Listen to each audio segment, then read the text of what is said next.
Howdy, folks, and welcome to another day in the Milky Way. And tonight we got a great show for you with my co-host, David Null, Hawkeye Two Feathers. Thank you for being here tonight.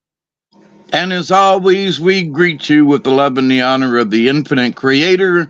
And we continue to pray each and every day that each and every one of you will continue to learn how to accept and receive the knowledge, the healing, and the wisdom from the universe. And as always, welcome. And we hope you're doing well. Thank you, Robert. Absolutely. It's a good thing. And, as always, we got a great show for you tonight. We're going to be doing right back with Black Elk Speaks. This was a book from written in the 1930s by what the heck was the guy's name? Neil something, Earhart or Herhart or whatever. Anyway, no, John Neil Hart. Anyway, he wrote this book back in the 30s, and he interviewed Black Elk. Just for a recap here. And it's basically a story of Black Elk's life, his views, and there's a couple other guys in here too. He went up to his where he was living in his later years and got his whole story. Now, I've run down and I found out that there is a couple other people that have interviewed Black Elk in his later years, and I am going to try to get those and find those books and those things, and we can see what other people had to say about Black Elk, because you remember Black Elk did not speak English, so therefore everything was translated. So verbiage is maybe I'd say the writer would put in a few things to make the story flow. Not that it changes the story much, but Embellished. There's a good word. Yes, embellished a little bit. And why not? You're writing a story. He was a poet. You can't be just writing, "Hey, we went uphill. Yes, soldiers there. We ran away."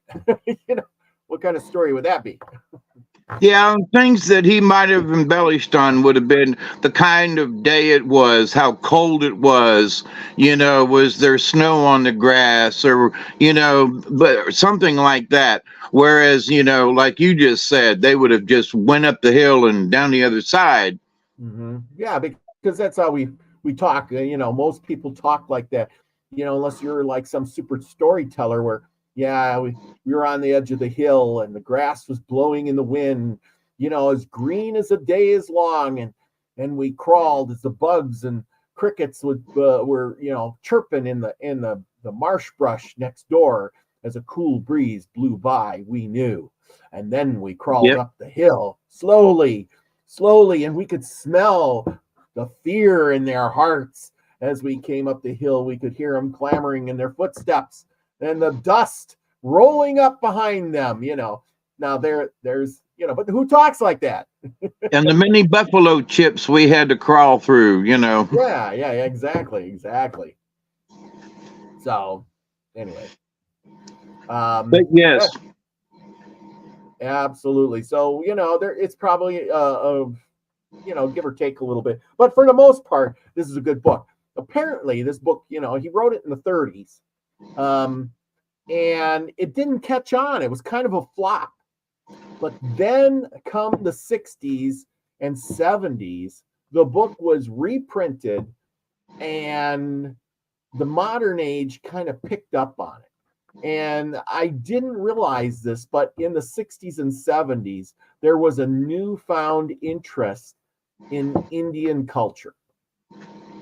And during that time, it was like a revival, and people wanted to know more about the Indian culture at this point in time. And it was the hippie days, by the way. Yes, it was the hippie days, and that's how they sold the book, is by saying, this is cosmic and psychedelic, it's a great read, blow your mind. And people were like, wow, and I'm gonna buy that book and read it. And there we go. Well, anyway, I remember folks talking about it back in the late 60s, early 70s.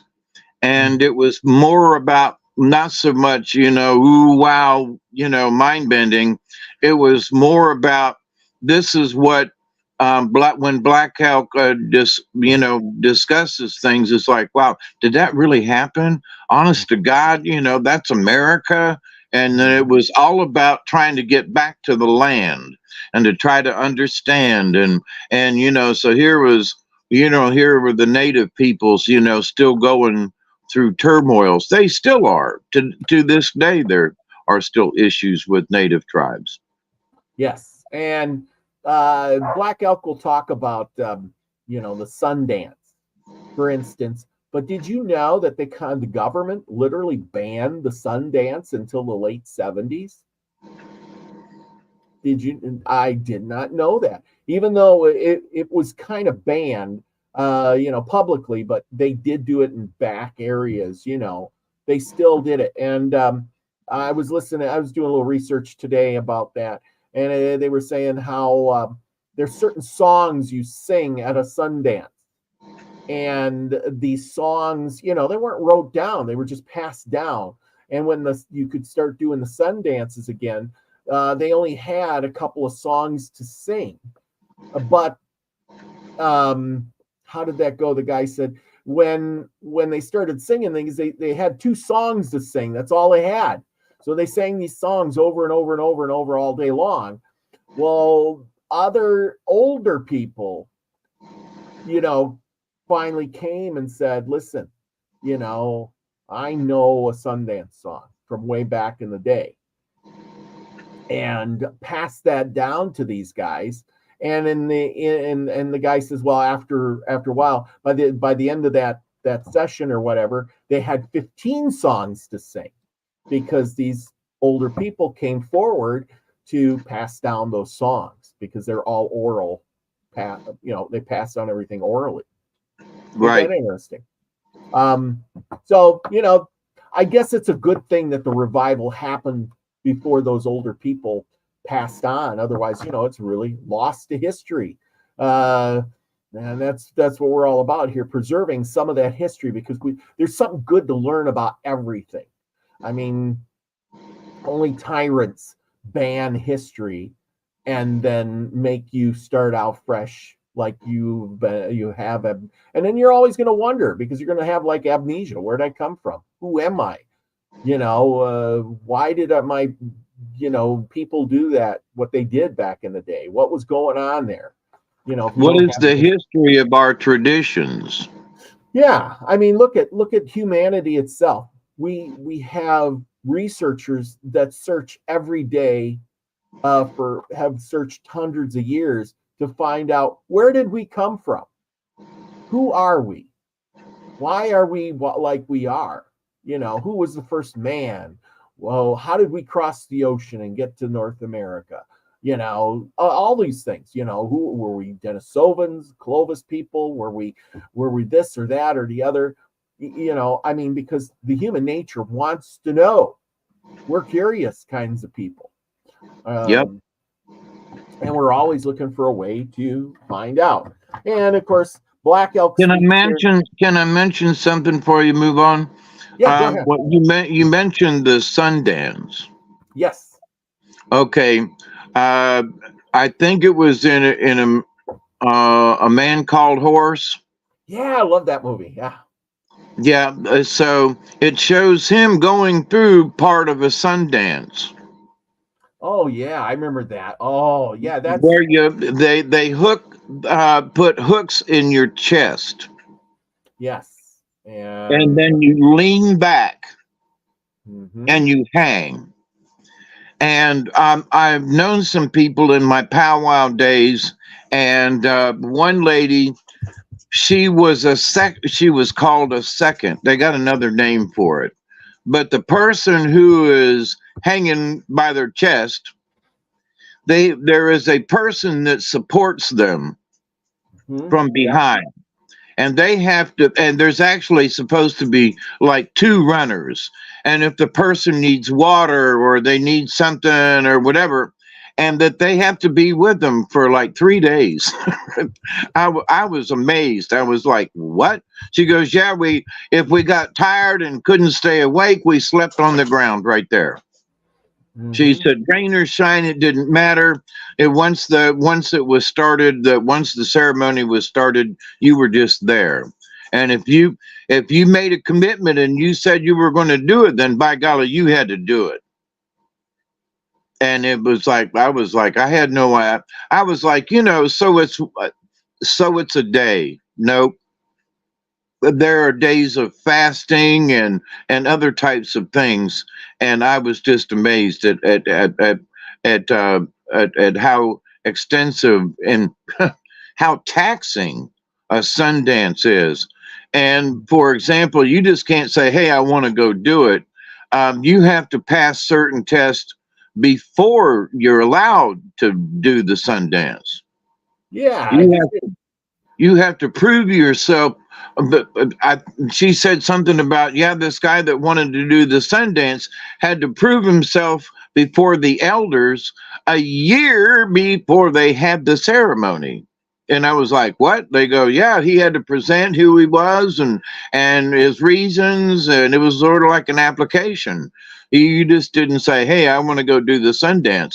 So, but anyway, since you brought it up, I was like, there was a lot to the Sundance.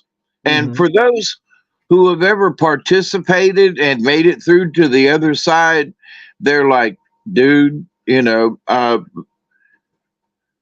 the experience of it, and of course it's all very personal, but while the people who are at a particular event, a particular Sundance, let's just say the Sundance of 2020, I'm making this up, but the Sundance of 2020, so anybody who participated in that had a spiritualness for that year, if that makes sense.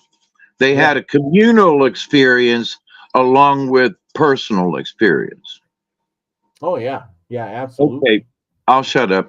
Oh yeah, you brought up some good stuff. Here's a picture of a Sundance. It's not the greatest. Here's a little more depiction. The pole in the middle. They dance around. Sometimes it was a big outdoor thing. It usually was outdoors kind of deal, but here's pictures on a buffalo hide. As you can see, they got poles here and they're dancing around. Buffalo everywhere. It makes sense, I don't know. You'd have to stare at the picture for a while to make sense of it all. Oh, that's we got to go there. Well, we got. Come on, the cursor doesn't want to move. I don't know why that is. Anyway, okay, hang on a second. I'm going to shrink this, and I'm going to put this back up, and then we're going to watch a little bit of this. Here's the Sundance from what's his name? The Man Called Horse. Can't get this out of my mouth tonight. Sorry. Okay. Come on. Share. There we go. Hope y'all can see this. We're just going to play a little bit of this.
Oh, there's the whistle. Heard a flute.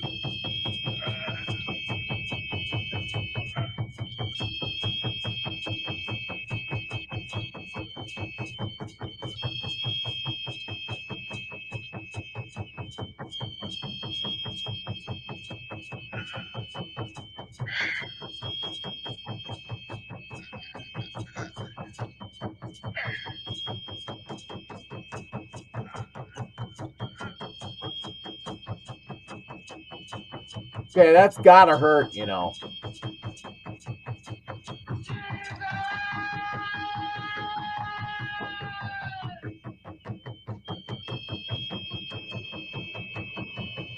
And there he goes having his vision, Oh yeah. you know.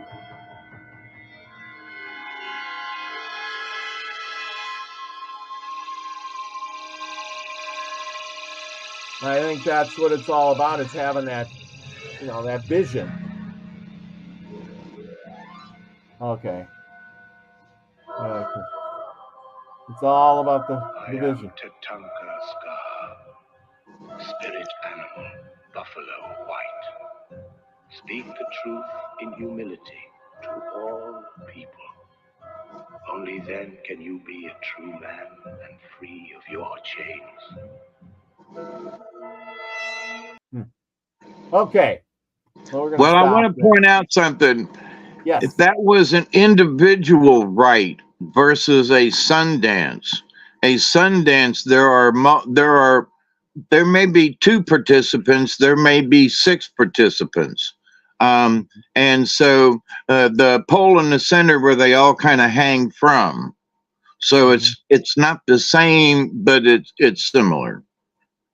Yeah. Like I said, that's when you said that, I thought, well, we're gonna. I'll look it up and see, because I remember that scene in that movie.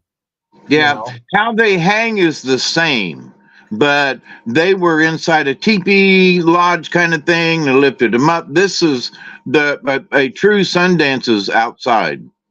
Yeah.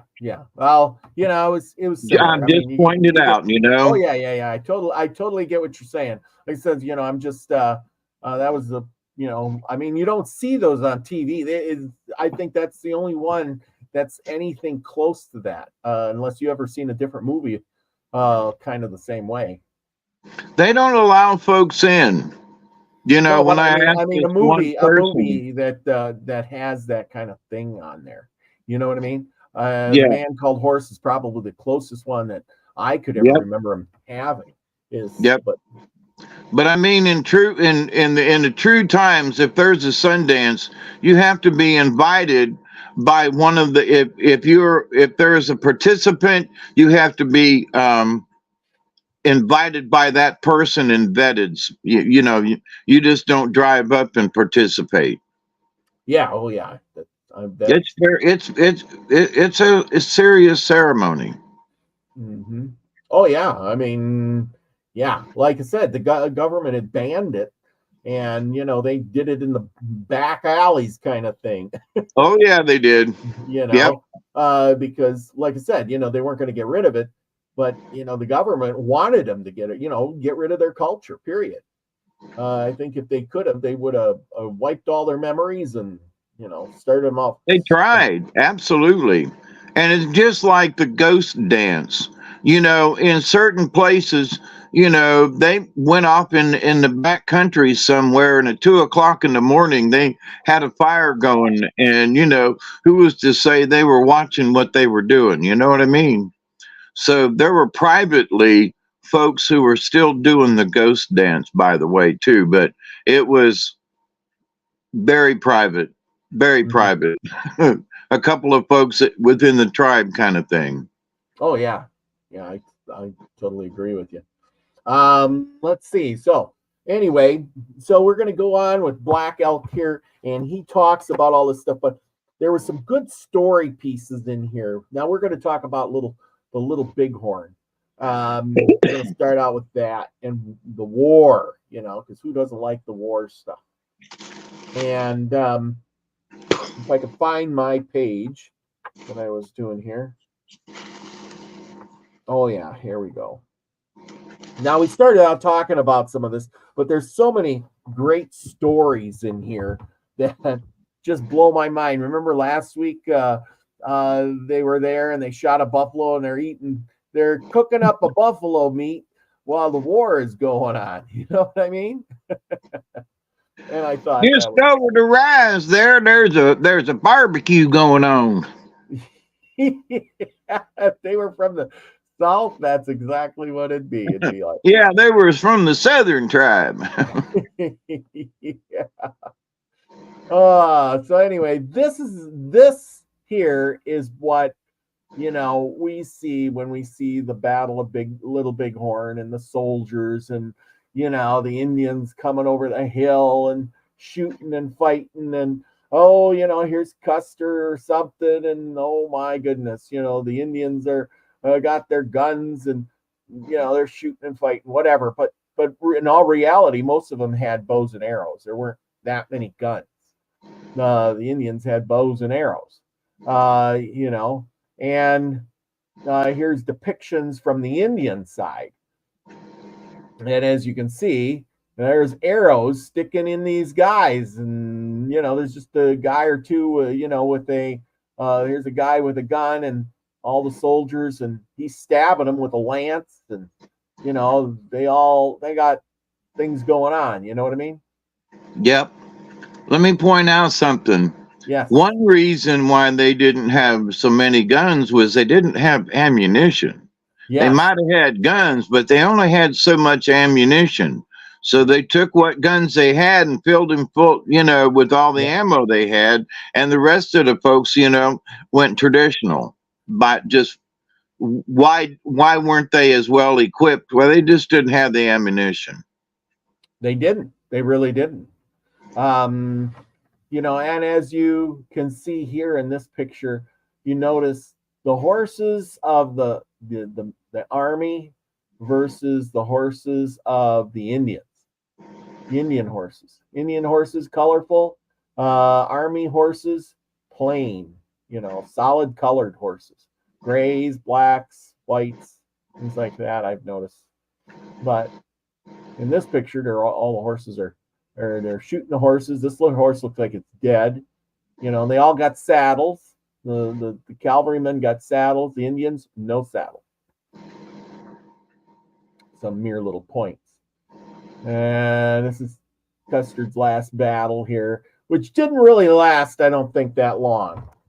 But to bring us up to this story, we're going to go with they were going to Crazy Horse. The people and the ponies, we have all plenty. Crazy Horse kept his village on the Powder River with about 100 teepees. And our band made camp on the Tongue River. We built corrals of poles for the horses at night and herded them all day because the Crows were great horse thieves. Now, I'm going to skip over this and just give you my version of what happened here. Otherwise, it's going to be too much. And it talks about, there was a guy, and his name was Crow Nose, and the crows would like to steal the horses. So they made these corrals with the poles to keep the horses in at night, right? Well, one of the crows, or one of the Sioux remember he's an Oglala Sioux, they would set out a guard. Of course, you want to guard your horses at night. And he put his teepee, this guy named Crow Nose and his wife, they put up their teepee right next to the corral. But in the middle of the night, it was cold and it's wintry, and there's apparently some snow on the ground. And all of a sudden, Crow Nose got tired. And so he says, I'm tired, wife, you keep watch over the horses for a little while so I can get some rest. And the wife says, sure, I will do that, as any a good wife would. And hey, there's Allie Berry. Thank you for coming. Nina the Mystic's in the house. And Musgrave Griffin Jeannie's in the house. Renee Hutchinson and Lucky Stone. Just sending out good vibes to all of them too. Thank you. Anyway, so what happens is is Kronos and his wife are there. The wife, he says, I'm getting some rest. The wife is watching, and all of a sudden, she sees a shadowy figure. And it's moving around in a horse pen. And so she wakes her husband, and the husband gets up, and he could see somebody in the horse corral. And it picks out one of their best horses. And so they wait, and he sees the horse, the poles come down, and all of a sudden the horse gets let outside of the poles, and a man jumps on the horse. And of course, this is how it goes. By and by, we could hear the bar lifted and the mouth of the corral when his wife touched him. Kronos thrust his head outside and saw the man just getting on the horse to ride away. He was black against the sky, so Kronos shot him, and the shot woke the whole camp. So that many came running with guns and coop sticks. Yellow Shirt was the first to count coup on the dead crow, but many followed. A man who has killed an enemy must not touch him, for he has already had the honor of killing. He must let another count coup. Then I got there to see. A pile of coup sticks was laying beside the crow, and the women had cut him up. See, don't ever steal a horse, because this is what will happen to you. The women cut him up with axes and scattered him around. It was horrible. Then the people built the fire right there beside the crow, and we had a kill dance. Men, women, and children danced right in the middle of the night, and they sang songs about Kronos, who had killed, and Yellow Shirt, who had counted the first coup. Wow. All the women came out and chopped him up. Chopped him up and scattered him around for trying to steal that horse. That just must have been a mess. Yeah, and then it's like, hey, we killed a crow. Let's party on. Get the drums and start a fire in the middle of the night. I am just, I'm reading this and I'm just thinking to myself, like, holy cow, Oh, yeah. Well, but to shoot somebody, or one way or the other, counting coup, as we have talked about over the years, we've never talked about somebody getting caught or getting shot. We always talk about how they steal the horses and get away. We've never talked about what they do to them if they get caught. Yeah, well, you know what? That's why there's stories about them getting away, because when they don't get away, there's no part of you left to tell the story. Yeah, you don't get to go home and talk about it. Oh boy! Okay. Wow, goodness. Well, now we see. After a year and a half of telling stories and talking about stuff, we've sort of learned a little bit, haven't we? That's the reason why we've never heard of anybody, surviving. Well, and if they get caught, they get chopped up, literally.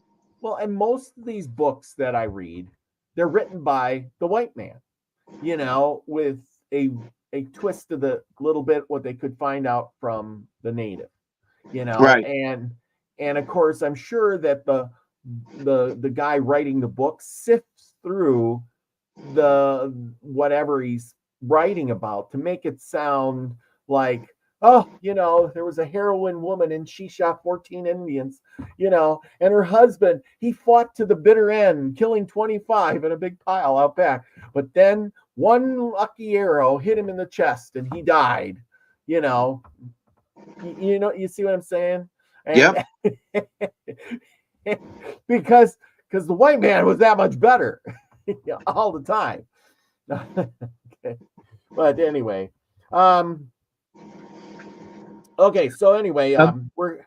But did they call it a death? Did you say a death dance? Yes, a death dance. Wow. Yeah, and they celebrate the guy who killed him and the one who counted coup first. Even though he was dead after getting shot, he still counted coup. But anyhow, Pa Joe's in the house. He says, probably not a good day to get caught. Yeah. And Chloe's here. Chloe. Hey, she's at work, but she's listening. Good deal.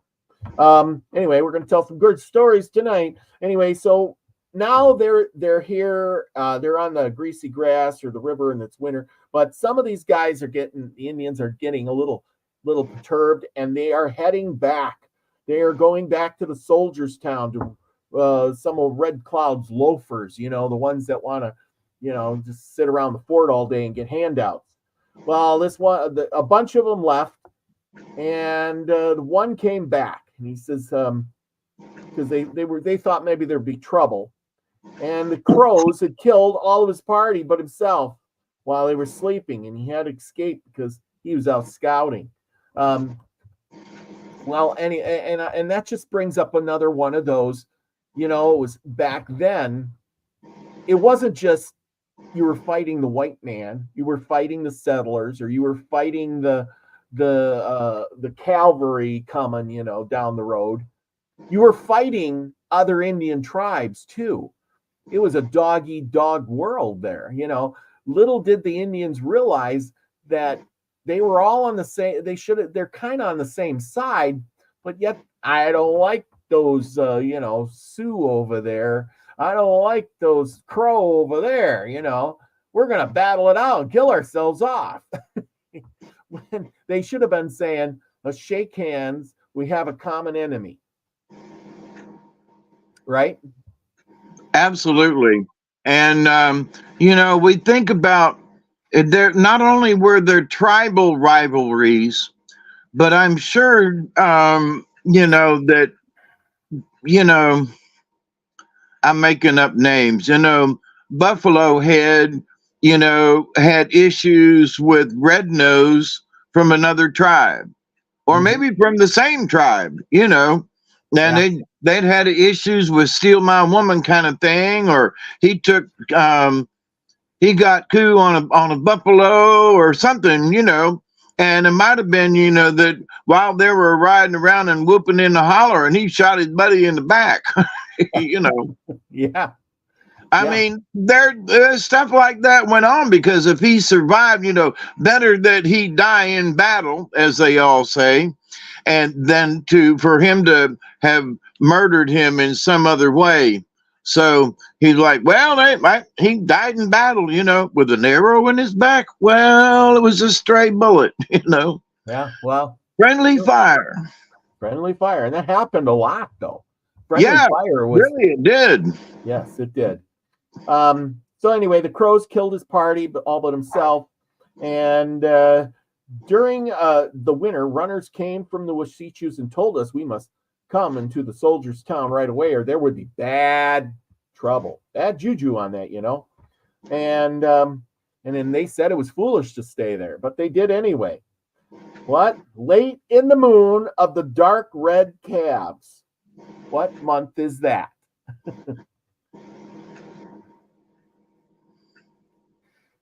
Not a clue. Okay, late in the moon of the dark red calves. Think hard on it. When the calf is born, it is born and it's light tan. And as it gets older, it starts getting darker and darker and darker. And then when it's fully, grown, it's dark brown and black. So what month do they get born? I guess in the spring, March. Yeah. March, April, May, somewhere in there. And this would make it. Come on. August. No. I don't know. I honestly don't know. What month is this? February. That's right. You're right. Bingo. It's February. February is when they turn colors, because now they're almost a year old. Oh. Yeah, because if they're born in spring and it's February, it says here, late in the moon, a dark red calf. So that tan is turning. I'm trying to teach you something here. I know about buffalo. So anyway, the calves start turning and they turn this like dark coppery red color. That light tan, it starts Yeah. getting darker and darker. Now they turn this dark coppery red color, and then by the spring they start bringing in, now they're a year old and they start bringing in that buffalo looking brown blackish color. You know what I mean? I So see. there you go. Yeah. It's all by the color of their hide. Anyway, and there was a big thaw, and the little band started for the soldiers' town, but it was very cold. And again, before we got there, Crazy Horse stayed with about 100 teepees on the Powder River. And in the middle of the moon of the snow blind, and I would, which would be after February, which would be March.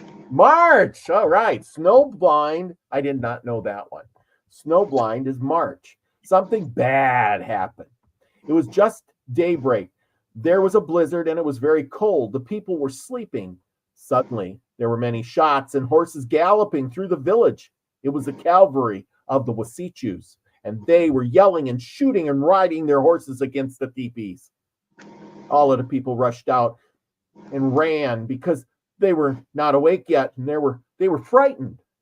The soldiers killed as many women and children and men as they could while the people were running toward the bluff. Then they set fire to some of the teepees and knocked the others down. But when the people were on the side of the bluff, Crazy Horse said something, and all the warriors began singing the death song.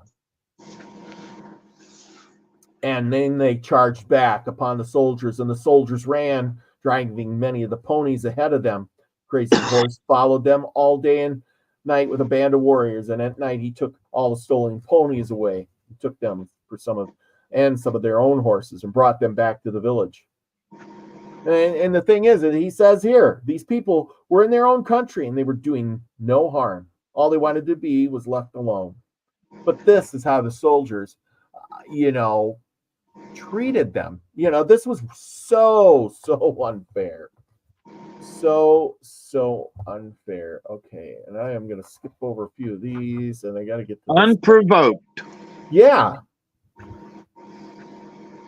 Yes, very unprovoked. And I'm going to go Iron Hawk. Oh, okay. So Iron Hawk, this gets into the fighting. Iron Hawk speaks. I am a hung papa. I was 14 years old that summer, and I was a big boy. 2 war parties went out, and after a very large one from the south end of the camp, and one from the north end of the camp, I went with the small one, and there were only about 40 of us. And let's see, he goes on. Language, take courage. Oh no, wait a minute. Oh, maybe this is Standing Bear. I think I read that one already. Crazy Horse with the 3 scars on Rosebud.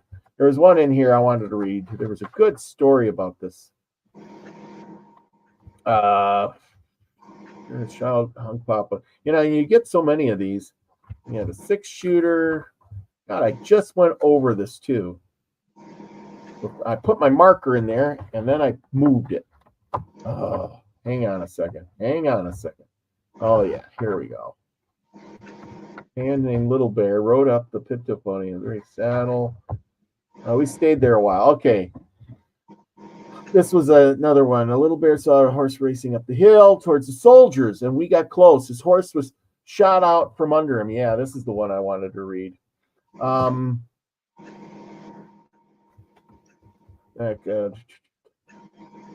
Okay.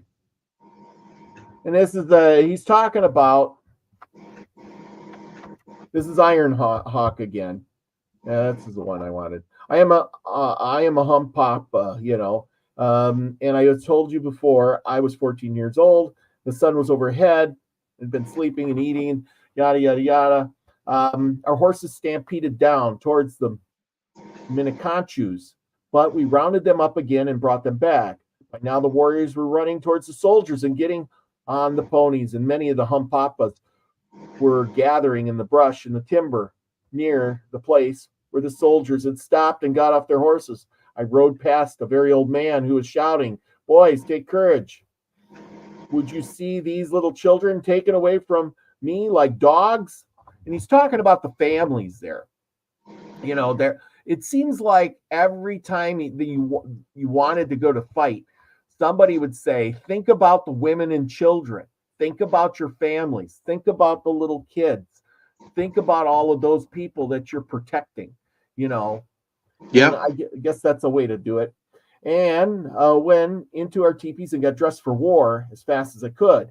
But I could hear the bullets whizzing outside. I was so shaky that it took me a long time to braid an eagle feather into my hair. Also, I had to hold my pony's rope all the time, and he was kept jerking me and trying to get away. While I was doing this, crowds of warriors on horses were roaring by upstream, yelling, "Hawkeye hey!" Now, with all of that, it's the part where he stops. We're going to war, right? I got to put an eagle feather in my hair. I got to get ready because, you know, I want to be dressed good. I want to go out there and, you know, and look the part. I rubbed paint all over my face and took my bow and arrows and got on my horse. I did not have a gun, only bows and arrows.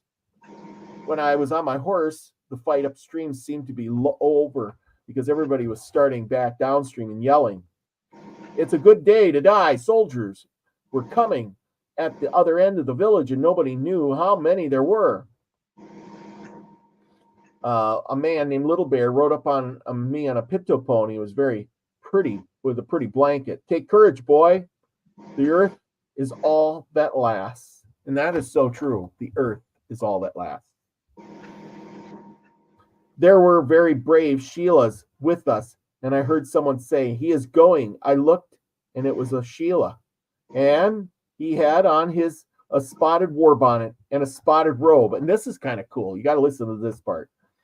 Okay, he had a spotted robe made of some animal skin, and this was fastened with a spotted belt. He was going up the hill alone, and we all followed part way. There were soldiers along the ridge up there, and they were on foot, holding their horses. The Sheila rode right close to them in a circle several times, and all the soldiers shot at him. Then he rode back to where we had stopped at the head of the gulch. He was saying, "Ah, ah." Someone said, "Sheila, friend, what is the matter?" He began undoing his spotted belt, and when he shook it, bullets dropped out. He was very scared, and the soldiers could not hurt him. He was a fine-looking man. Can you imagine that? Them shooting at you and the bullets sticking in your cloak, you know, and then and then he was very scared. You think these guys were brave, but they went out there, they were scared. They were just scared just because, you know what I mean? Well, Yeah. I mean, talk about bravery, though, running right up there. And these guys, when they were shooting, they weren't shooting little bullets back those days. Those were big, heavy guns with big ass bullets that would literally blow a tree stump out of the ground. Didn't they use there was like a 44 that was real common in the West, which was like almost a 45 for those folks who don't know. But, you know, so it's larger, you know, they shoot bullets now that are less than a 38, you know, they're a 9mm kind of thing, which is a lot smaller than a 44. So, yeah, if you got hit with one of those slugs back in the day. Yeah, well, look at an AR-15 is just a 5.56, which is like the size of a 22 shell. It's just got a lot of gunpowder behind it. And back then, maybe back then the gunpowder wasn't so powerful, but the bullet coming out of the gun was humongous. Now I was just going to say something about the gunpowder. The gunpowder, they refined it, and a lot of the bullets and everything were made, but the gunpowder ain't like it is today. And also, it depends, for those who might not know, it depends on how many grains of gunpowder you put in that shell. So you could put in this much and the bullet would fly, but if you put in this much, it's really going to go. So, it depended on how much gunpowder was in it as Yeah. well. Yeah. So, Well, anybody that reloads shells will tell you, those guys. I know a few guys who reload shells, and they will reload their shells for, shooting certain distances for different type of hunting. If you're going to shoot, birds, you're going to shoot, you put less, and if you're going to shoot deer, you're going to shoot more. If you got to shoot, you want a long range, you know what I mean. So your gun don't yeah. kick. You put in so much. And if you're gonna, my brother, when he did a lot of his own, if he was just gonna go out target practice, and he wouldn't put near as much gunpowder in him because he was just gonna be shooting, Yeah. And but if he was gonna go out a hunting, then he might almost put twice as much in, and so it saved on gunpowder. So, but to that point, depending on where you got your ammo, who reloaded it. But the gunpowder was not near as good as it was. It was, hard to come by in many times, and the ingredients. So it was unrefined, as it were. Yes, it was, and it was smoky. You can see A lot. in the maybe I can find a picture. Where's my little cursor? I got this cursor in it. Yeah, that's something that you bring up. In the old West, you see those gunfights. If you see gunfights now, you don't see a bunch of gun smoke. No, But in the old days, it's true. There was more sulfur and stuff, and look at all that smoke. You would not see that today in a gunfight. No, you would not be seeing that kind of. And that's because of the gunpowder. Yes, exactly. I mean, they were like shooting cannons back in those days, literally, the handheld cannon, or the rifle. But the amount of gunpowder and how they did them, that looks like they had a bunch of cannons going off around them. Yeah, well, and the fact that those guns were a lot bigger, and those were them Springfields. You had to do single shot, and it wasn't unless you got the Henry rifles. There wasn't many of them even.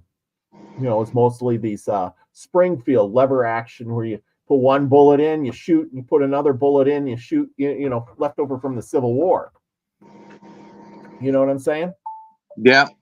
Unless you were the cavalry, and then you had repeaters. Yeah. Those lever action. Yeah. How come this is my cursor just took a digger on me?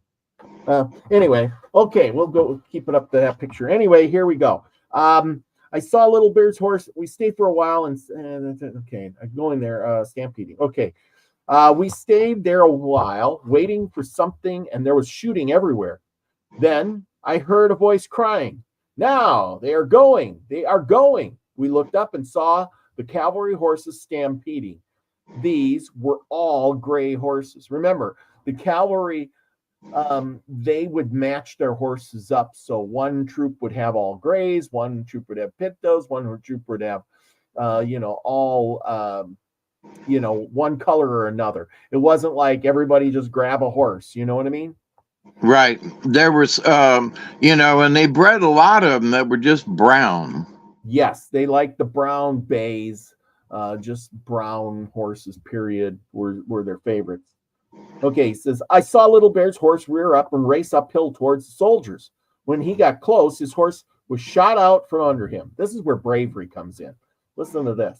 This is a good one. And he got up limping because the bullet went through his leg, and he started hobbling back to us with the soldiers shooting at him.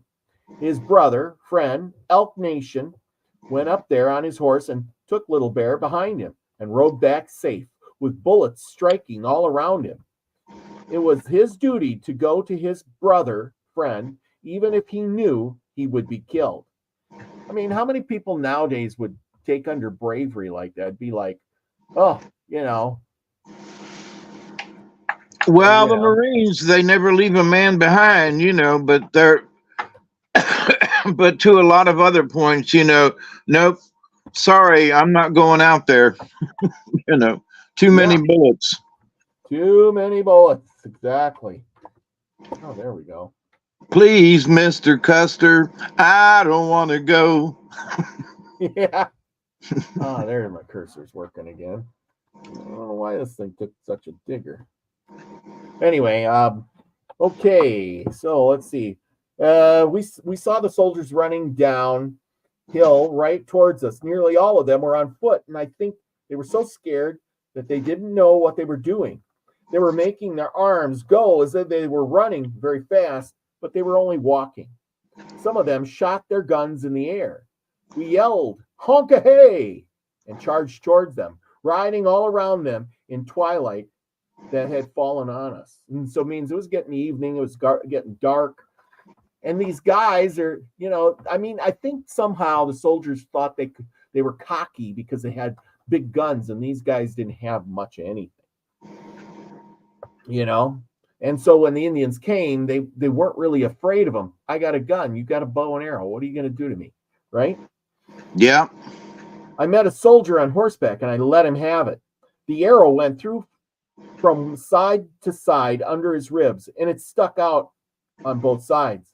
He screamed, and I took hold of his saddle horn, or he took hold of his saddle horn and hung on, wobbling, and his head hanging down.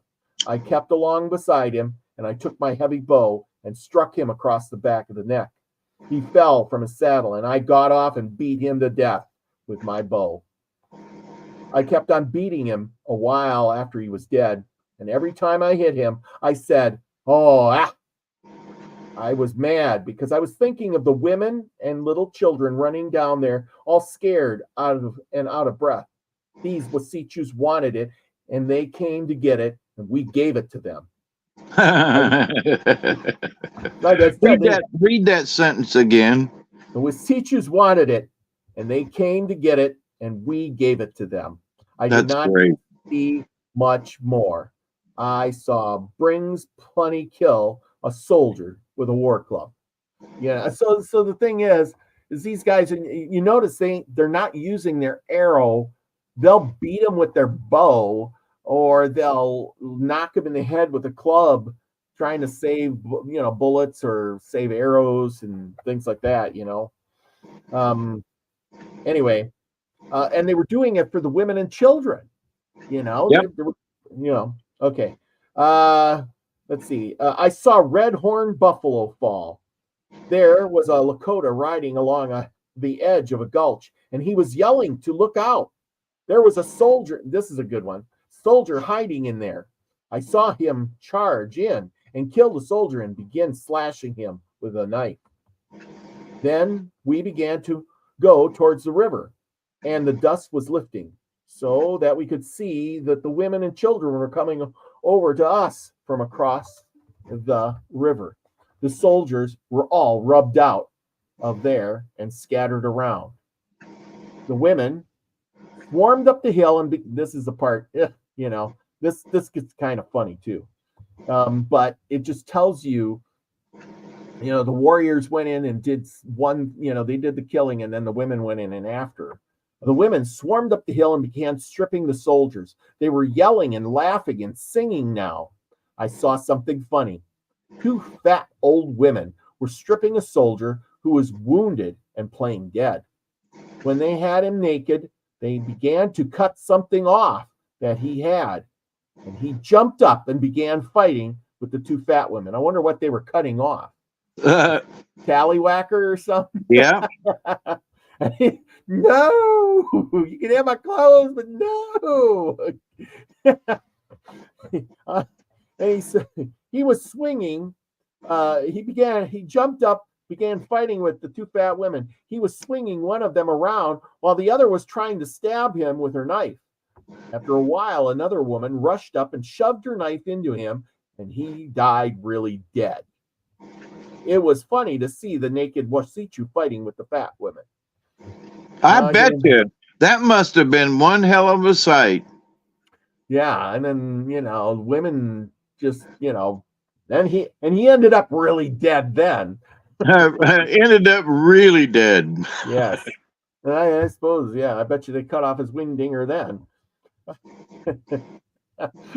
Her name wasn't Lorraine Bobbitt either. Yeah. By now, we saw that our warriors were charging on some soldiers, and we could come up a hill, up the river, to help the second band, and we had rubbed out. They ran back, and we followed, chasing them up onto the hill again, and they had their pack mules. Where they had their pack mules, we could not hurt them much there because they had been digging in to hide themselves, and they lay there, laying behind the saddles and other things. I was down by the river, and I saw some soldiers come down there with buckets. They had no guns, just buckets. Some boys were down there, and they came out of the brush and threw mud and rocks in the soldiers' faces and chased them into the river. I guess they got enough to drink, for they are drinking yet. We killed them in the water. Yeah, I remember that story on the white man's side, and it didn't sound like that so much. After a while, it was nearly sundown, and I went home with many others to eat, while some others stayed to watch soldiers on the hill. I hadn't eaten all day because the trouble started just then when I was beginning to eat my first meal. Black Elk continues now. After I showed my mother my first scalp, I stayed with the women a while, and they were all singing and making tremolo. Tremolo? Tremolo. I don't even know what that would be. Tremolo. Me neither. It doesn't say here. Usually there's a little caption. We could not see much of the battle from the big dust, but we knew that there would be no soldiers left. There were many other boys about my age and younger up, and with their mothers and sisters, and they asked me to go over to the battle with them. So we got on our ponies and started. While we were riding downhill towards the river, we saw gray horses with empty saddles stampeding towards the water. We rode over across the greasy grass to the mouth of the gulch that led up through the bluff to where the fighting was. Before we got there, the Wasishoes were all down, and most of them were dead. But some of them were still alive and kicking. Still alive and kicking. Yeah. Many, literally. Many other little boys had come up by this time, and we rode around shooting arrows into the Wasishoes. There was one who was squirming around with arrows sticking in him, and I started to take his coat, but a man pushed me away and took the coat for himself. Then I saw something bright hanging on the soldier's belt, and I pulled it out. It was round, bright, and yellow, and very beautiful. I put it on me for a necklace. At first, it ticked inside, and then it did not anymore. I wore it around my neck for a long time before I found out what it really was and how to make it tick again. You know what he had? Oh, watch. Yeah, pocket watch. And probably had a gold chain on it. And he says, "This looks pretty. It's a medallion. It's gold." Yeah. Yeah. But yeah, it was ticking. That's the coolest medallion ever. Can you imagine? Look, it's making noise. Then the women all came over, and we went to the top of the hill. Gray horses were lying dead there, and some of them were on top of dead Wasishoes, and dead Wasishoes were on top of them. There were not many of our own dead there because they had been picked up already, but many of our men were killed and wounded. They shot each other in the dust. Yes, this is the part. See, this is where you were talking about killing the other guy, killing your own. Many of our men were killed and wounded. They shot each other in the dust. I did not see Pahuska, and I think nobody knew which one he was. There was a soldier who was raising his arm and groaning. I shot an arrow into his forehead, and his arms and legs quivered. These guys are just like, "Oh, look, there's one moving." Oh my gosh. Plus, it was good target practice. And they don't think nothing of it. They're just like, I just shot one. I went over there, and it was Chase in the Morning's brother, who was called Black Wasichu. He had been shot through the right shoulder downward, and the bullet stopped in his left hip because he was hanging on the side of his horse when he was hit. They were trying to give him some medicine. He was my cousin. And his father and my father were so angry over this that they went and butchered a Wasichu and cut him open. The Wasichu was fat, and his meat looked good to eat, but we did not eat any. There was a little boy, younger than I was, who asked me to help scalp a soldier for him. I did, and he ran to show his scalp to his mother. While he was there, most of the warriors chased the other soldiers back to the hill where they had their packed mules. After a while, I got tired looking around. I could smell something, I could smell nothing but blood, and I got sick of it, so I went back home with the others. I was not sorry at all. I was a happy boy. Those Wasichus had come to kill our mothers and fathers and us, and it was our country. When I was in the brush up there by the Humpapas, and the first soldiers were shooting, I knew this would happen. I thought that my people were relatives to the thunder beings of my vision. Remember, he has visions. And Right. the soldiers were very foolish to do this. Everybody was up all night in the village. The next morning, the war party went up to the hill where the soldiers were, and the men who had been watching there all night came home. My mother and I went along. She rode a mare with a little colt tied beside her, and we trotted along with its mother. We could see the horses and the pack mules up there, but the soldiers were dug in beneath the hill, right on the west side of the greasy grass, were some bullberry bushes, and there was a big boy by the name of Round Fool who was running around the bushes. This is kind of an interesting story part here. We boys asked him what he was doing for that, and he said there was a Wasichu in that bush, and there was. He had hidden there when the other soldiers ran up the top of the hill, and he had been there all night. When the boys began shooting at him with arrows, and it was like chasing a rabbit, he would crawl from one side to the other while we were running around the bush shooting at him with our bows. Once he yelled, "Ow!" After a while, we set fire to the grass around the bushes, and he came out running. Some of our warriors killed him. Once we went up to the back of the hill where some of the men looked over, we could not see the Wasichus who were lying in their dug-ins, but we saw the horses and the pack mules, and many of them were dead. When we came down and crossed the river again, some soldiers shot at us and hit the water. Mother and I galloped back to the camp, and it was about sundown. By then, our scouts had reported that more soldiers were coming upstream, so we broke camp. Before dark, we were all ready, and we were started up the greasy grass, headed for Wood Louie Creek on the Big Horn Mountains, or in the Big Horn Mountains. We fled all night following the greasy grass. My two brothers and I rode up on the pony drag. Well, there you go. And then it just goes in, talks about but anyway, I thought that was some good stories of the fight, and I hope you all enjoyed that. But it is interesting to hear their side of what we would say is, because we always get it from the soldier side, like, oh, we were dug in, and the arrows were flying and the Indians were watching and our men were dying and they were killing our mules and horses. Yeah, you went there, but they don't ever say, why did we go there?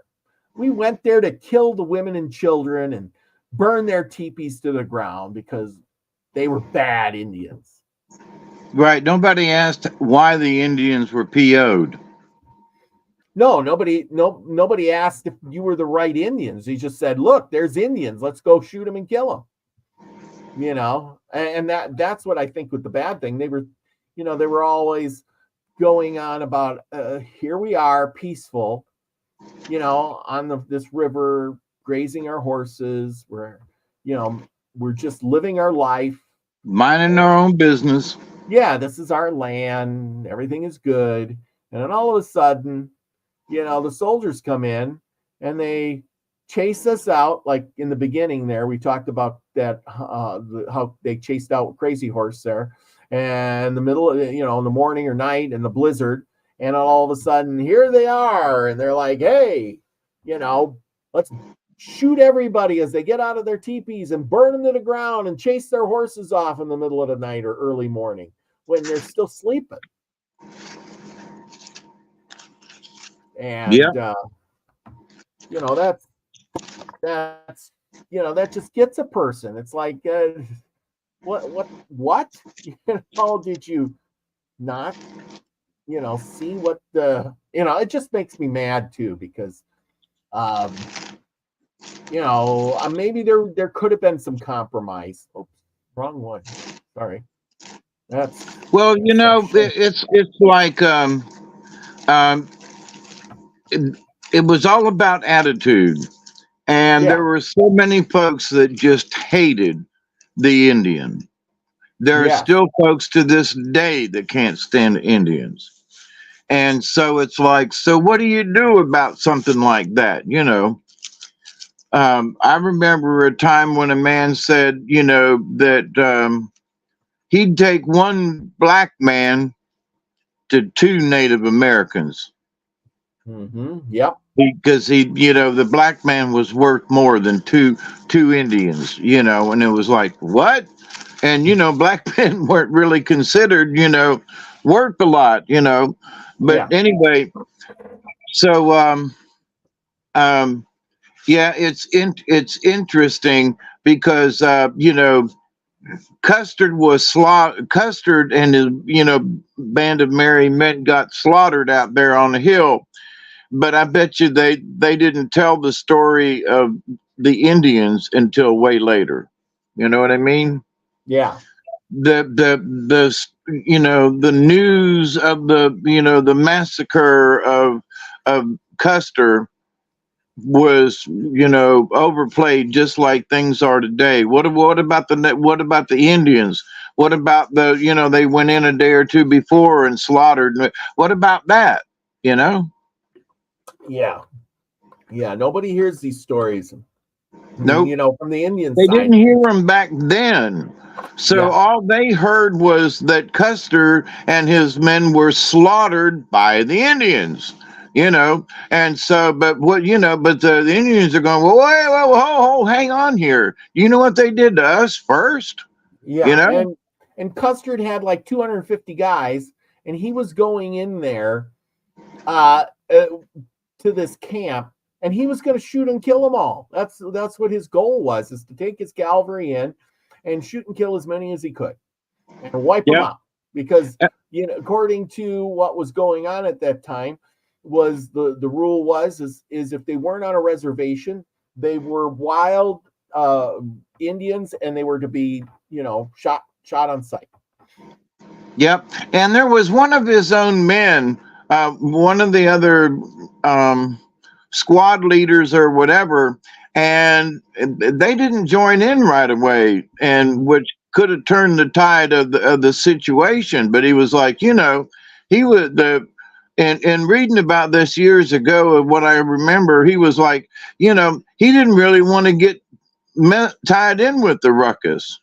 He was like, we're all going to get slaughtered, And so they kind of held back. And as I remember, I'm not sure if they joined them later on or not, but I think those were some of the survivors that reported it because they didn't join in the battle.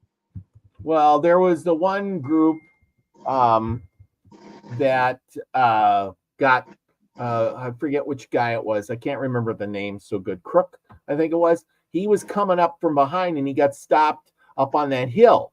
And he was that his group was the one that got dug in. I read the story one time, and it was amazing how they got up on this hill, and they just decided, they knew there was too many of them to fight, so they just dug in with their it was hot because it was out in the sun, and they just dug in with whatever they had, their bayonets and stuff, and they piled their saddles up and shot their horses to make a barricade so that they had something to hide behind. And so many of their guys were getting killed, and it was they didn't have any water, and like I said, they were going. There was a little creek just down the way, and they were sending men with buckets to go get some water because everybody was dying. They had no water to wash the wounds.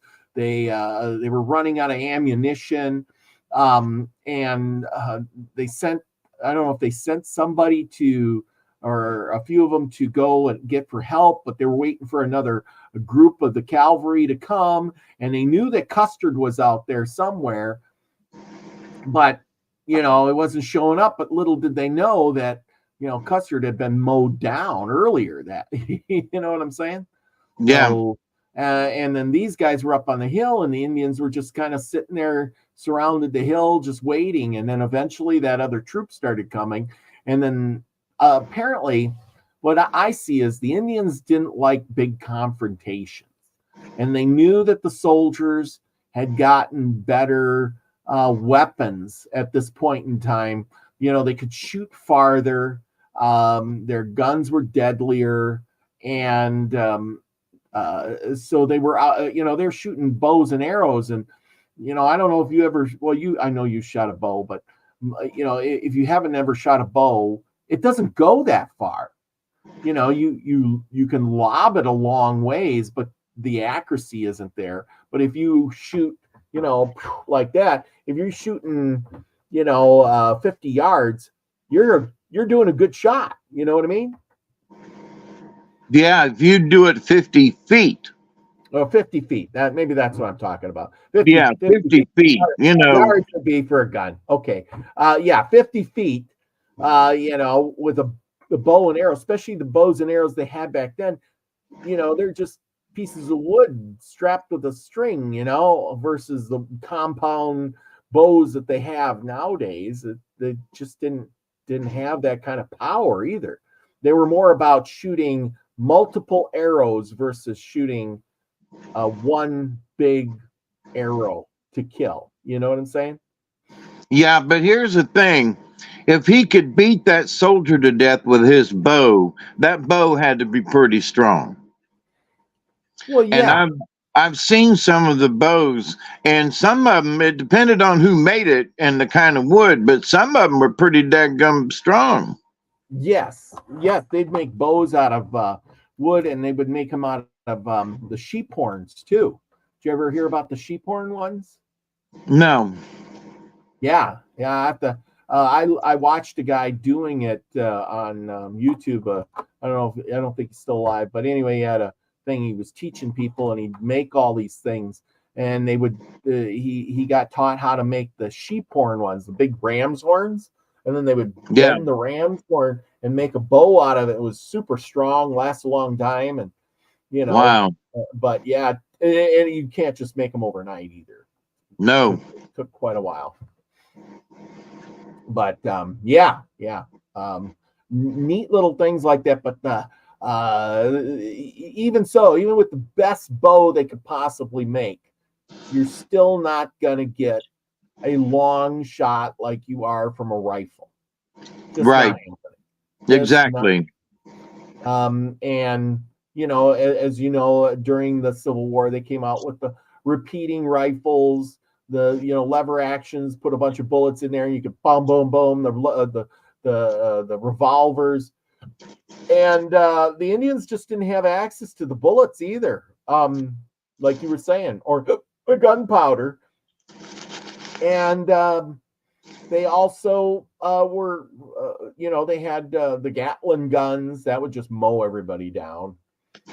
Cannons, that was a big deterrent with a lot of the troops and the Indians. Was even before all these guns, is they just had a big cannon, and they would fill it with fodder and just shoot, and boom, and not only a ball, but lots of little BBs, or heck, they put silverware in there if they had anything, rocks, something like that. It was just all come out of there at once, boom, and you could wipe a whole half the army out. You know what I'm saying? Yeah. Yeah. Yeah, the Gatling. Richard says the Gatling gun wasn't fair at all. Yeah, this is stuff that would just turn the tide of war. It does in any war. The guy with the best weapons always seems to do better or win or have the upper advantage. With the Romans and the Greeks, it was they had their spear was just a foot longer than the other guy's spear, and that helped them win the war. Their shields were a little bit bigger, or it's not so much anything else but the weapons. That's what it boils down to. You give Yeah, because something was done years ago where the British their swords were a lot longer yeah. Than the Romans. And then somebody was like, well, how come the Romans didn't have longer swords? And they said, because the longer sword was not near as efficient in close combat. So Yeah. where a guy had a really long sword and trying to swing it, they'd take this little short sword and just run right up into him, And Yeah. they were surprised that here's all these Roman soldiers with these little dagger-like swords compared to the English broadsword. And that was one of the things that I was surprised. I was like, well, that kind of sort of makes sense. Yeah. Well, and it's a sword for whatever you need to what you're fighting for. Like once the knights got armor, you needed a bigger, heavier sword to cut through it or bend the armor or pierce the, plus when you're striking, it's just like when you're chopping wood. You got a really light axe and you hit the log, nothing happens. But if you get a big maul and it's a 9-pound maul, you literally have to drop it and that wood splits in half. Yeah. And I suppose it was same with all this other stuff. The Indians, they just didn't, and when they didn't fight a lot of guys either. It was like, there's 1,000 Indians and 200 men, and that kind of brought the odds even. But yeah, it wasn't so good. Anyway, okay, what do we got for a story tonight? Well, we got the Rabbit Brothers. The Rabbit Brothers. All right. Yeah, let me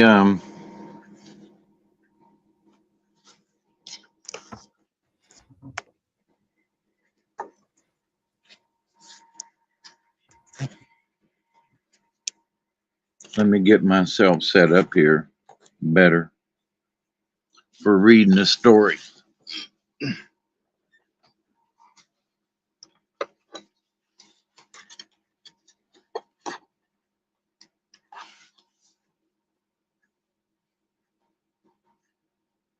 Let's see here. I'm almost ready. Good night, Jeannie. She's heading off to bed. Thanks for stopping in. I hope you enjoyed the story, even though it wasn't all that. It's more blood and guts. Yeah, anyway, blood and guts. But we had to find out about Custer and his battle. Maybe one of these days I'll just do a show on Custer again. I did one once before, but Yeah, that's been a long time ago. Yeah, but this is good to see it from the Indian side. It really is. Yeah. These battles and how they looked at it like, hey, stop that. We're going out to battle, and I gotta try to put this eagle feather in my hair before I go out fighting. And then of course there's we got the night. You notice they had the night guys up there watch them. So you got the night soldiers and you got the day soldiers. The soldiers on the hill are fighting all night, and the Indians got the night shift and the day shift. and the soldiers, they're trying to do everything they can not to get killed. Like the one guy, he's hiding in the brush, and the little kids are shooting arrows at him, trying to burn the brush because they're just playing with them. And the naked guy, he's trying to play dead. And then, of course, the women. If the women would have cut off his tallywhacker, he probably would have made it. But, somebody would have scalped him eventually. Yeah, because he would have been screaming. Yeah. You just don't play dead for somebody scalping you. Nope. Yeah. But maybe next week I'm gonna jump ahead to where Black Elk goes to the fort, and then he joins up with Buffalo Bill, and he goes over to England. Can't make this stuff up. This guy lived the most interesting life. He was there for everything from the Battle of Little Bighorn to Buffalo Bill's Wild West show, went over to England, come back, was there for Wounded Knee. Oh my gosh.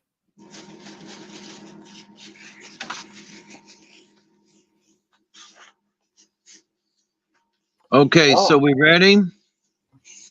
Yeah, anytime you are. Looks like Chloe's seen a UFO. I saw a green fireball shoot across the sky and 3 UFOs. Wow. Well, good for cool you, Chloe. Bean. That's pretty cool. Which way were they going? Well, they're not headed to my house. Dang it. One of these days, I'm going to get an interview with an alien.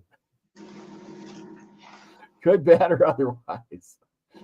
Yes. Okay. Are you ready? Yep. Okay.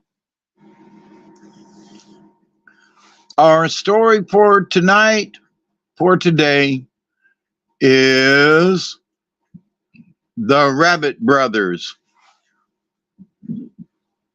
told by John Armstrong. And again, this is from the Seneca Indian myths.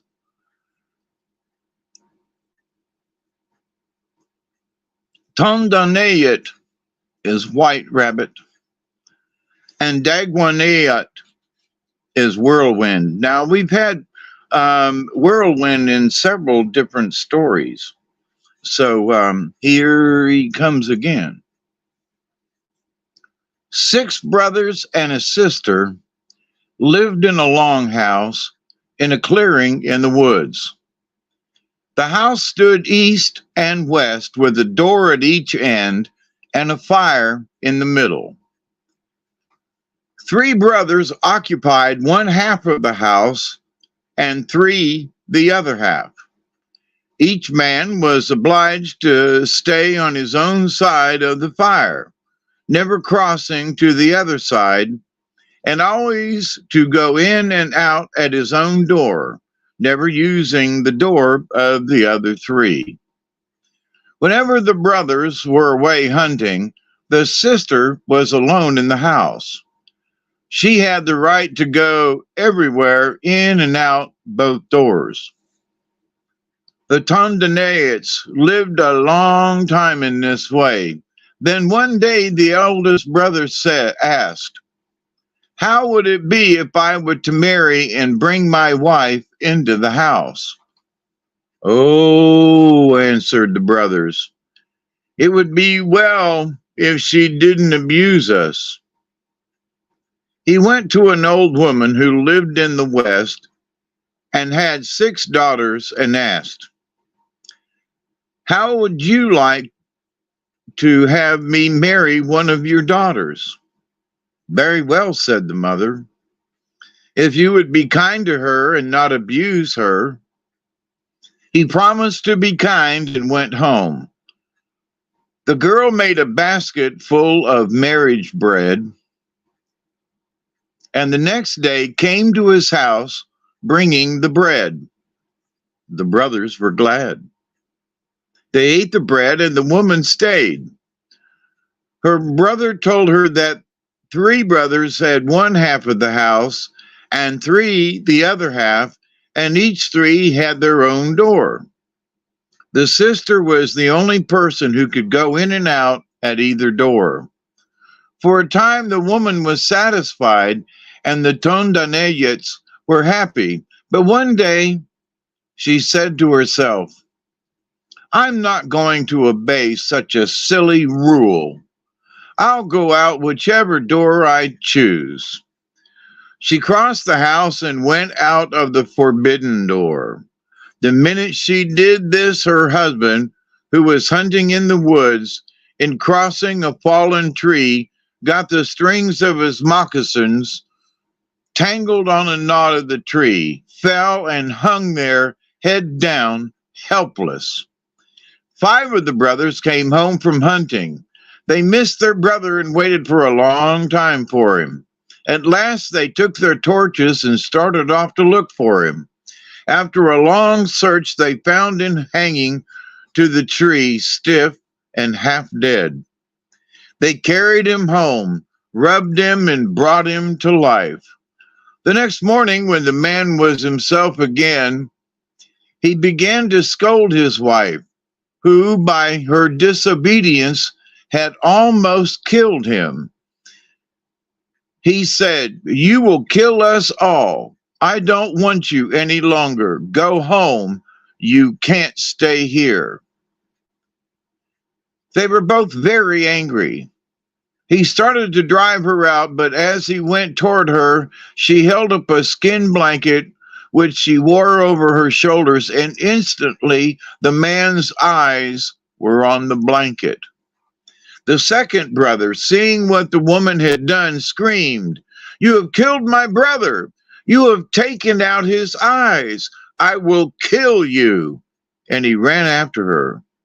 But before he reached her, she turned, threw up the blanket, and immediately his eyes were on the blanket. In the same manner, the other brothers followed her, and each in turn lost his eyes. All groped their way back to the house and sat down in despair. Now the young sister was left to keep her brothers alive. Each day she went to the woods to collect roots and oak nuts to feed the blind men. One day, when she went to the river for water, she heard loud laughter, and looking up saw a canoe coming, and in it were 2 children who were having great sport. They drew near and said to the girl, "You must come and ride with us. It is great fun." "I cannot," said the girl. "I have to take care of my blind brothers." "Oh, come a little way," urged the children. "You don't know how nice it is." "No," said the girl, "I cannot." "But only a little way. We will let you ride out again." At last, after much urging, the girl got into the canoe.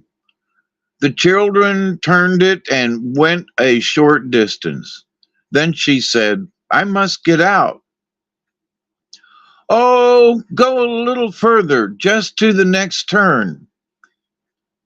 When they got to the turn, she again begged to get out. They said, "Just a bit further."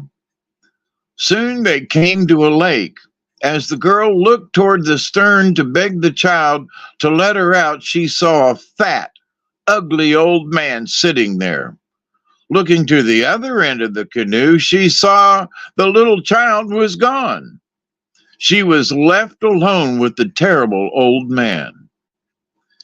They went on swiftly and soon came to an island on which there was a bark house. The old man said, "Get out and go into the house." It was a strange looking house, and in it sat a fat old woman. The man said to her, "I have brought nice game for you." "Thank you, answered the old woman, and turning to the girl, she said, "Take that bed on the shelf." The man said, "Let her be well fed." They gave her plenty to eat, and after a time the girl knew that she was growing fat. Her body felt heavy. There was another girl about her own size in the house. Waking up one morning, she saw a great many hands and feet hanging on the beams. and she asked the other girl why they were there. She said, "Those are the hands and feet of people who have been eaten up. When these man-eaters are hungry, if they haven't any fresh meat, they boil dried hands and feet and eat them. When they kill us today or tomorrow, they will eat our bodies and hang up our feet and hands to make soup of when they get hungry." As the girl lay thinking of her fate, she saw someone looking down through the smoke hole, and she asked, "Who are you? What are you looking for?" "I am the son of Dagwaniyant, Whirlwind. I can save you if you do as I tell you. The old woman wants to kill you today. She will send you to get the water that you are to boil in. Go to the lake, pick up 3 round stones, put them side by side at the edge of the water. Some distance from the stones, stick a wooden mannequin in the ground. When you have carried 2 pails full of water to the house, I will meet you with a canoe. After the old woman has waited for a while, she will come to the lake to look for you. She will find the mannequin and think you have turned yourself into it. She will take her club and beat the mannequin, and we will gain time." Whirlwind's son went away. Soon the old woman called out, "Here, it's time to get up. Go and bring me some water." The old woman got her kettle ready to put over the fire, and the girl went to the lake for water. She found 3 round stones and placed them side by side at the water's edge, stuck a mannequin in the sand, and went back to the house. When she went for the 3rd pailful, Whirlwind's son was standing there with one end of his canoe in the sand. The girl put the stones into the canoe and jumped in herself. The young man pushed off the canoe, and away they went. They rowed as fast as they could and were a long way out before the old woman missed the girl. She hurried to the lake and, seeing nothing of her, walked up and down until she saw the mannequin. Thinking it was the girl, she pounded the mannequin with her club till, chancing to look across the lake, she saw in the distance a canoe, and in it Whirlwind's son and the girl. "Oh, you good-for-nothing creature," called she, "why did you carry off my game?" And taking out a hook and line, she hurled it after the canoe. The hook caught into the canoe, and she pulled it rapidly towards the shore. When the young man saw that they were nearing the shore, he called to the girl, "Turn the canoe on one side." She did so and broke the hook with one of the stones. Then they righted the canoe and hurried on again. The old woman threw another hook, saying, "I'll kill you both." They turned the canoe over a second time and broke the hook with the second stone. And a third time she threw a hook, and a third time they broke it. Then she stooped down and began to drink up the lake, saying, "I'll get you at last. You'll not escape me." Soon they saw the canoe was going in a swift current straight to the shore and into the old woman's mouth. Whirlwind's son waited till they were near, and then running to the bow of the canoe, he ripped up the old woman's body with a sharp flint knife, outshot the water, and carried the canoe to the other shore. The young man drew the canoe onto the sand and the two went toward his mother's house. Then he asked the girl if she would be his wife. She consented, and when they were near the cliffs, he said, I will put you in a hollow stump till I go and see my mother. She lives in the cliff at the head of the creek. She is a cross woman and might harm you. He left the girl in a stump and went on. When he came to his mother's house, two wolves sprang at him and barked furiously.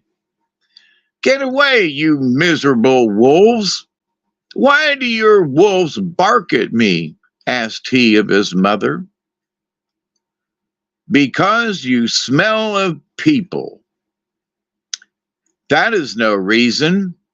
I go everywhere. Of course I smell of people. And he struck and scolded the wolves till they slunk away. After a while he said, Well, mother, what would you think if I took a human being for a wife? Would you be like your wolves? I wouldn't be angry, but would you like a human being? Yes, I have a body.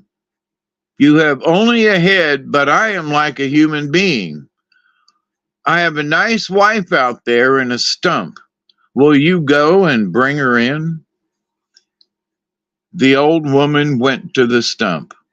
When the girl saw the head, she was frightened. But the head said, Don't be afraid. I will keep my wolves away. The girl went home with the head, and the three lived happily together. After a while, twins were born, two handsome boys. The old grandmother nursed the boys and took great care of them.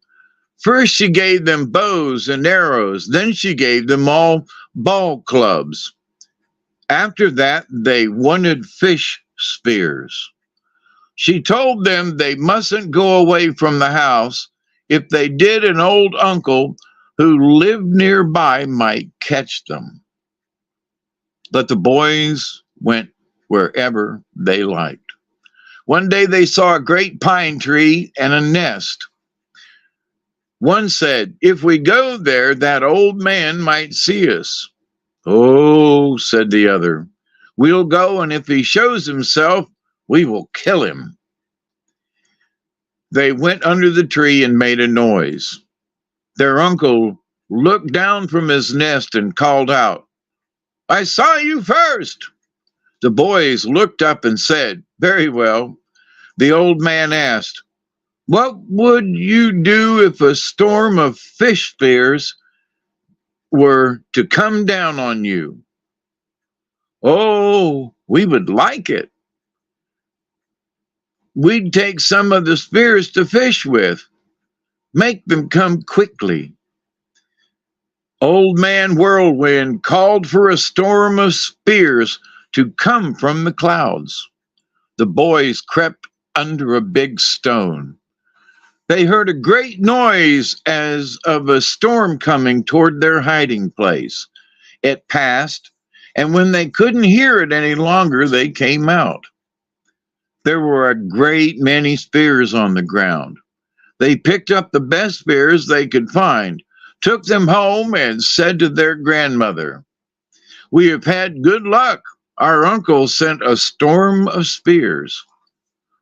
Don't go there again, said the old woman. He will kill you. The boys laughed. The next morning they went toward the pine tree. When they were near, they hired a mole to carry them under the ground till they were at the tree. When there, they called out, We see you, uncle. Then one of the boys asked, What would you do if a storm of fire should come down on you? I should die, said the old man. Let it come, said the boy. That minute, fire fell from the clouds. The boys hid under a great rock. When the storm was over, they found their uncle lying dead on the ground. His head had burst. When they told their grandmother what they had done, she cried and said, "He was my brother, all the brother I had." One day, when the boys were playing around, they found a great hole in the ground, and in the hole were 6 blind men. "What made you blind?" asked the boys. "A woman took our eyes from us and stole our sister." "Maybe our mother is your sister. Our father stole us from a man-eater." "You must be our uncles. We will find your eyes."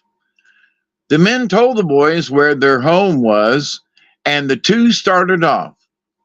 When they were near the house, one brother said to the other, "You will be a white deer, and I will be a wolf and chase you. When you run toward the house, the woman will come out and chase me. While she is gone, you must steal the eye blanket." The woman heard a wolf, and running out, saw it was following a white deer. She picked up a club and chased the wolf. The deer became a boy, found the eye blanket, and ran off with it. When the boys came back to where their uncles were, they separated the eyes, gave a pair to each man. Then they could see their nephews. After that, the 6 brothers lived with their sister and nephews in Old Woman Whirlwind's house. The end.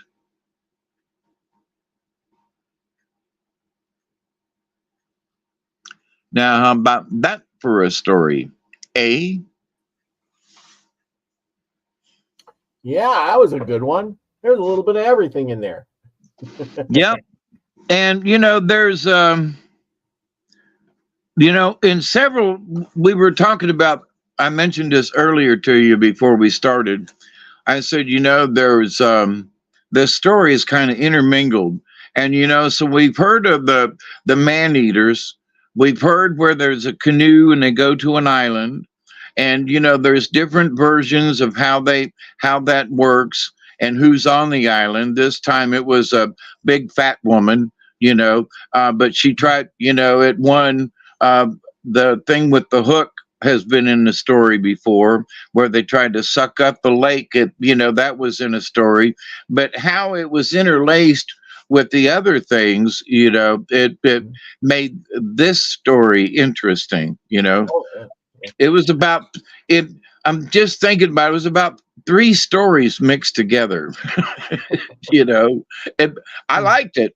I wonder if these people who are, telling the stories, or the stories that got repeated, is like, okay, so I heard 5 stories, and now I'm going to have to tell a story because I'm older. I'm a storyteller now. And they come up and say, Grandpa, tell me a story. And I think, okay, well, and then I take some of this story and some of that story I heard, and I make a whole new story with it. Well, also, you got to understand that he's listening to different people when he tells the story. Yeah. So, somebody from, further north have got a shorter story. And then somebody from another tribe further south, it's more embellished. And there's 3 stories woven together, but it's still from the same tribe, still with the Senecas.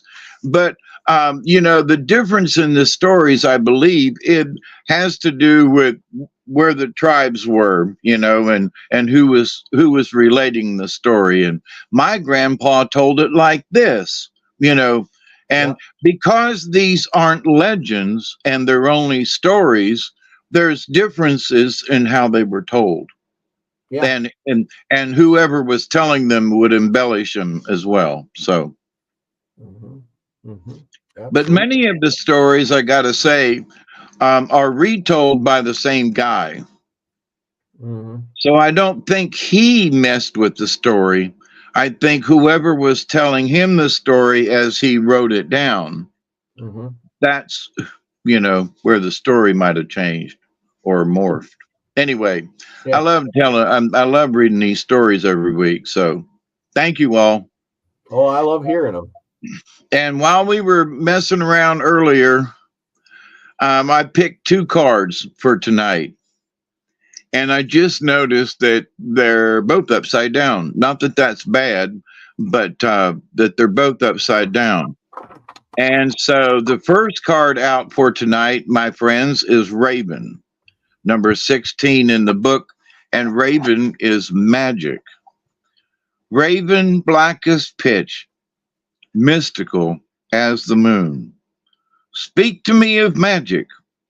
I will fly with you soon. Throughout time, get away. Throughout time, Raven has carried the medicine of magic. This has been true in many cultures across the planet.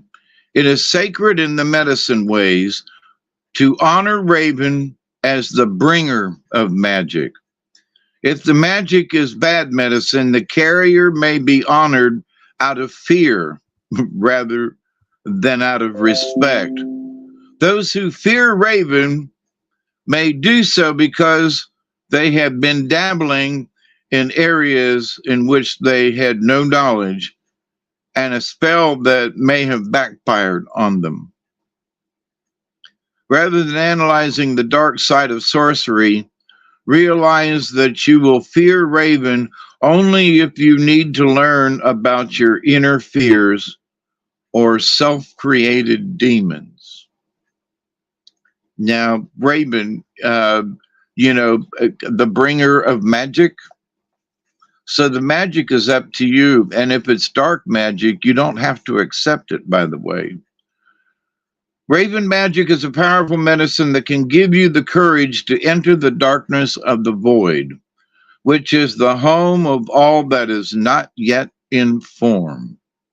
The void is called the Great Mystery. Great Mystery existed before all other things came into being.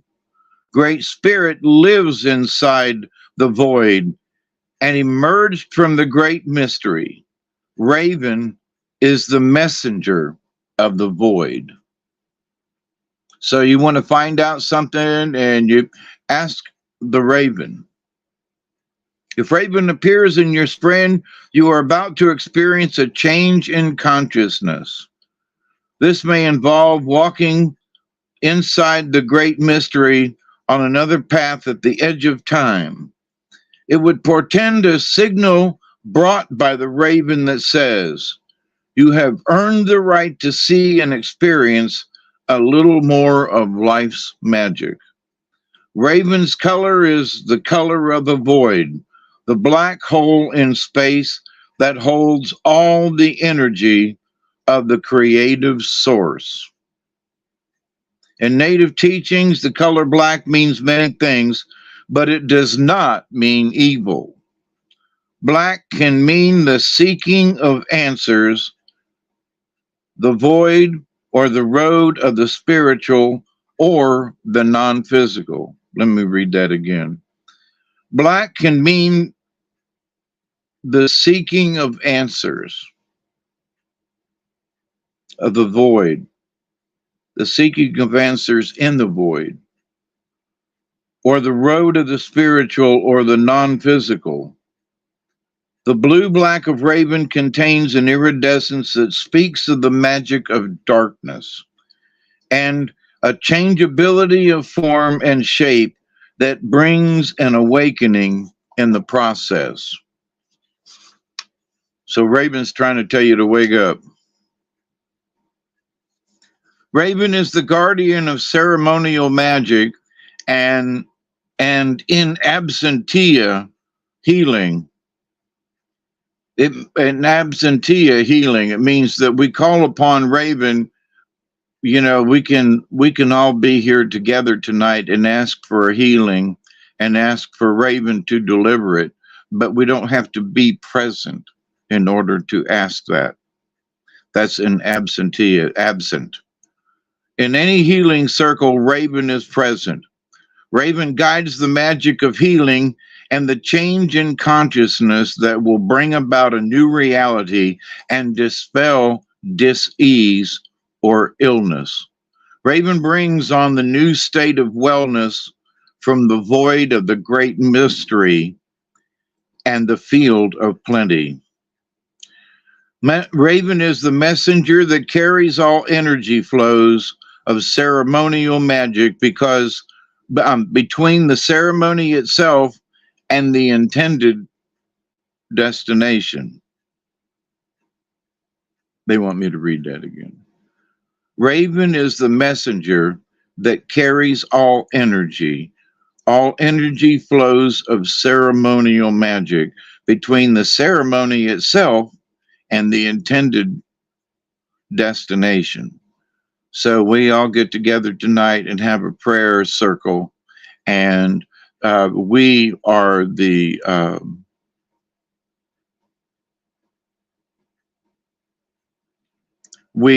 ceremonial magic between the ceremony, and then we're sending it out to help someone, and Raven is that.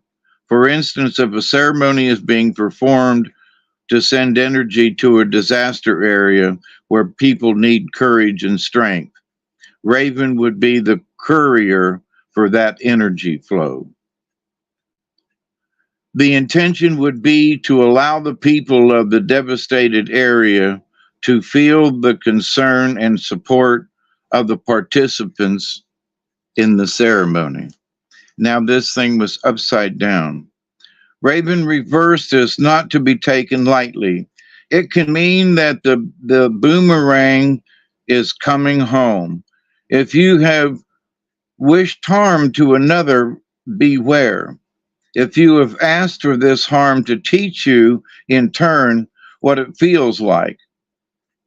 If you have not been wishing evil on another, that's good. Contrary, Raven may be bringing you a warning that you are not equipped to move into another level of consciousness until you have mastered the one you are currently working with. Raven may be bringing you a warning that you are not equipped to move into another level of consciousness until you have mastered the one you are currently working with.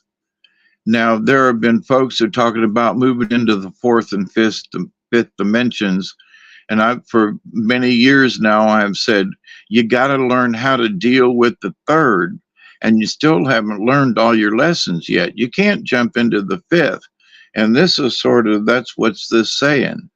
If you're not equipped, you don't have enough information to move into another consciousness. On yet another level, Raven may be telling you that you have forgotten the magic of life and have settled into a mundane rut. If this rut suits you and you do not want to experience the extraordinary magic in your life, ask Raven to fly through your dreams and give you a taste of its medicine. If you do, you may never be the same again. Contrary, Raven may also portend a time of smoky, confused messages that you cannot see or hear because your intellect is insisting that magic is not real. If you cannot imagine or pretend to, due to your lack of faith in magic or miracles, healing cannot take place. Raven may be pecking at the door to your consciousness, but you will not receive unless you clear the smoke and seek the other realms of imagination and awareness of where magic lives. To right the contrary, Raven, you may need to seek a trained shaman to clear the energy field you have created. You might need to block some negative energy sent by another person or cancel the harm you wished on someone else. Keep it clean. This is the message when the magic moves into the smoky shadow. Seek healing and a clearing of intention. Then reach for the stars and honor Mother Earth and all other living things. Fill yourself with the magic of being alive and call Raven to teach you the proper way of using the energy. Wow, that was a long one, but that's some good information though. Now, my next other one, and we haven't heard from, I don't think we've heard from Whale in a while. And Whale is upside down again, both cards tonight. Whale is the record keeper. Whale of mighty oceans, you have seen it all. Secrets of the ages are heard within your call. Teach me how to hear your words and how to understand the very roots of history of when our world began. Whale is the record keeper. Interesting, we've got magic and the record keeper. The keeper of, yeah. Whale is very much like a swimming library. Whale carries the history of Mother Earth and is said to have been placed here by the ancients from the dog star Sirius. Biologists say that whale is a mammal and very possibly lived on land millions of years ago. In tribal legend, whales move into the ocean happened when the earth shifted and Lemuria, the motherland, went below the waves. All of our petroglyphs speak of the motherland Mu and the disaster that brought the red race to North America from the west, beyond the great waters. The symbols in the petroglyphs speak of the rivers and mountains crossed by our ancestors when they sought solid ground as the water receded. Whale saw the events that led to the settling of Turtle Island, which is North America, and has kept the records and the knowledge of the motherland alive. It is said that Mu will rise again when the fire comes from the sky that lands in another ocean on Mother Earth. They've been predicting that a large meteor will hit for a long time, and here's Whale. The native medicine people are waiting for this event as the next sign of Earth changes. Earth's children will have to learn to unite and honor all the ways and all races in order to survive. That is one of the big messages, I'll tell you what. If Whale has beached itself in your cards in the contrary medicine, implies that you are not following your sonar or honoring or homing device. Let me read that again. The contrary medicine implies that you are not following your sonar or homing device. Yep.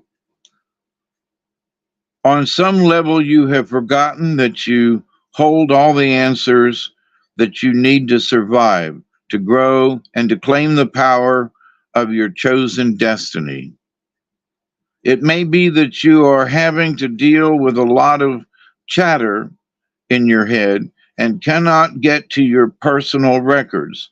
If so, you may need to use other sounds to enter the silence. The drum or the rattle, the Indian flute, or the sounds of nature may help. The call of Whale is the lullaby of the tides. Rock yourself gently and float into the world of the sea. Flow with the waters of time and collect your answers. They are the only truth that will lead you to your personal pathways of knowing. Contrary Whale is saying that you must desire to know.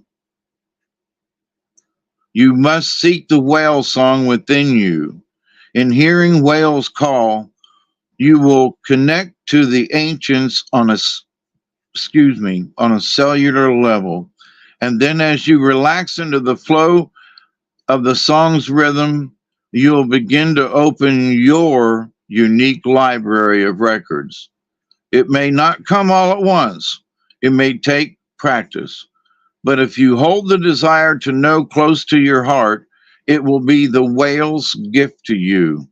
Look to the great star nation and send gratitude to Sirius for the song of the whale. So crows got the magic and whales got the records.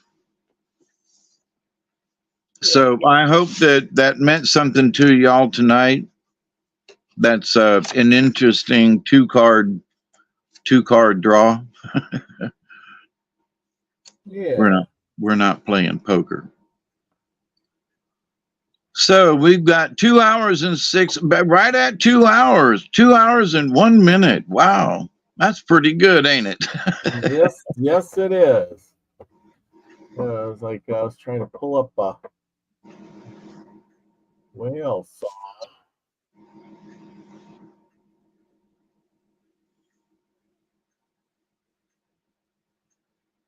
And while you're looking, for those folks that are like, looking for your own records, what is it? And you ask Whale to help you. And Raven's got the magic to help you find those things. And call upon the magic to help you with the whale, But if you've ever, listened to a whale song, it's just kind of eerie in a way, but Yeah, calming at the same time. can you hear that?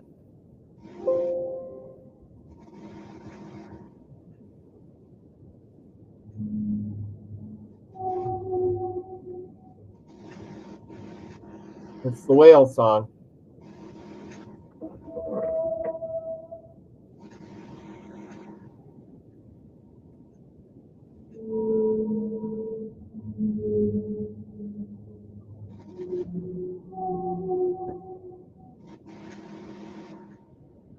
It's kind of neat.